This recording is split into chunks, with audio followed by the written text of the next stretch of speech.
Hi, I'm Ona Russell. I'm going to be reading from my essay, In the Tent. So yes, tents are ubiquitous, ancient, and enduring. Yet after much consideration, I've come to see the impermanence as their defining feature. Impermanence, as in here today, gone tomorrow. A study in the fleeting, the makeshift, the temporary. And because of that, they lend urgency to the actions that occur within. Here today, gone tomorrow, so make it good. Sleep well, map out the enemy, predict the future. Pray, heal, smell the pines, but do it before the tent is dismantled, before the sum becomes just a collection of parts. I suppose it's this realization more than anything else that got me writing again. Impermanence thrown into relief. It's true that in the tent the mosquitoes were thwarted, the sun diffused. But protection is really only as good as the imagination, which in my bed had felt under assault. In the tent, it came out of hiding. I changed coffee to tea and typed out a chapter. A fresh blossom on our jacaranda tree resulted in a new character. I breathed in the marijuana wafting from my neighbor's porch and added a plot twist. Through the tent screen, I saw things anew, turned a hummingbird into an antagonist, dog shit into a hidden treasure. The tent zipper inspired a sex scene. The hexagon made me rethink my story's structure. In the tent, I felt time's winged chariot hurrying near, and with it, a now or never urge to create.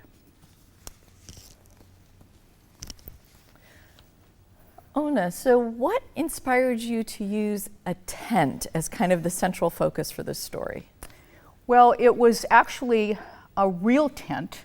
I had been in my house. The pandemic had, sort of forced me indoors, and I was trying to write in my usual space, which was my desk, but also my bed, because that's actually where I did the best of my writing. But it wasn't working. I was not being creative at all. I was stymied. I was bored. I was not in any way, it wasn't working the way it usually worked. So I decided to go outside more and see if I could sort of get some inspiration out there. But as summer, as spring turned to summer, it was getting very warm, and it wasn't as pleasant as it was in the early spring. And so my husband and I decided, why don't we get a tent out here? And why don't we put something out here where we can go inside and be shielded from the sun but still enjoy the yard? And so it was really, a physical structure, a real tent, that got me thinking about what the tent was symbolizing for me and what it might mean in the long run. And you write historical mysteries, so True. Is that background partially what prompted you to look into the history of tents to find out what they represented through the years? Absolutely. My passion is to do research. So, I have my doctorate in 19th century American literature, so I spent a lot of time in the archives. And anytime I begin work on a novel or anything else really, I start doing research. And so I decided to think about the tent and what its origins were, what its meanings were over the course of history and in different settings, because tents really are ubiquitous. And they do serve a multitude of purposes. So yes, I was interested in what this thing was I was existing in. And did that research come before you decided to write the story or after you decided to write the story? Actually, it was kind of contemporaneous. I started thinking about writing an essay. I love the essay form. I've written a number of essays, and I just was starting to think about it, and so I started tinkering a little bit with the writing as I was also researching, and it was just kind of this, collaborative process with myself, and so it would just sort of happen simultaneously, I think. But then I got much more interested as I was reading about the tents. I was getting more and more interested in the history of tents, and so and then one kind of played off the other.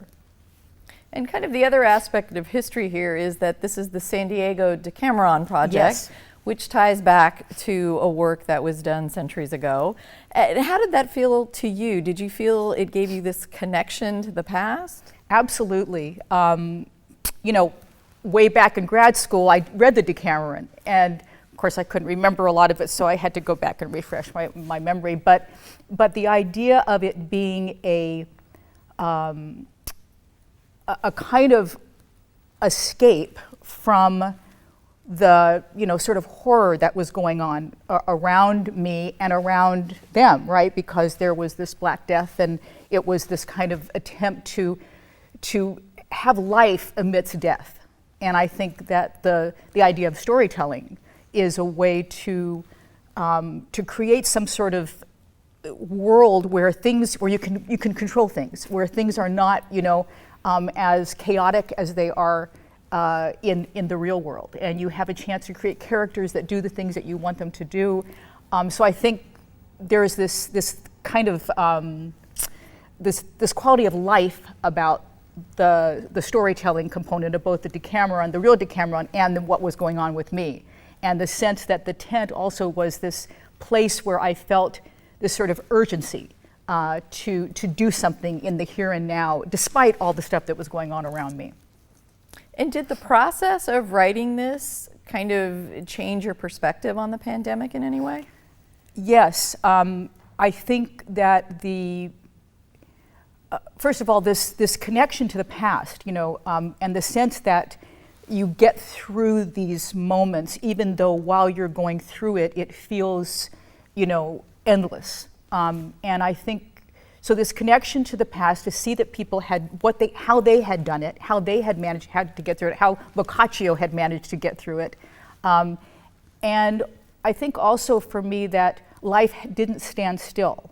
I was privileged also. I think the fact that I was aware that, hey, I can buy a tent, and I can go in this tent and I can create this thing and I can stay home and I can have, yes, I miss my family, I miss my children, but I'm still able to do something. I'm still able to create and make a life for myself. And so there was this sense of recognizing my privilege while I was able to, still explore pursue my passion, which is writing. I mean, as a writer, I think we're kind of blessed in that this is kind of what we do anyway. So I did feel quite aware of my privilege during the writing.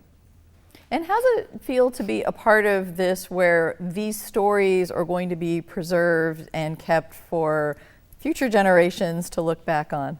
I mean, that's also a privilege, to be part of this historical moment, doing the thing that I love to do, which is writing, and knowing that somewhere down the line, someone somewhere may read my essay and all of these other wonderful essays that I've had a chance to read through, and they're all just fantastic, and get a flavor of what was going on, and also of being like, in some ways, maybe helping, just like Boccaccio's Decameron helped him and the people around him.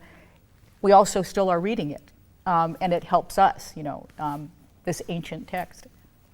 All right, well, I want to thank you very much for talking about your story. Thank you. Thank you.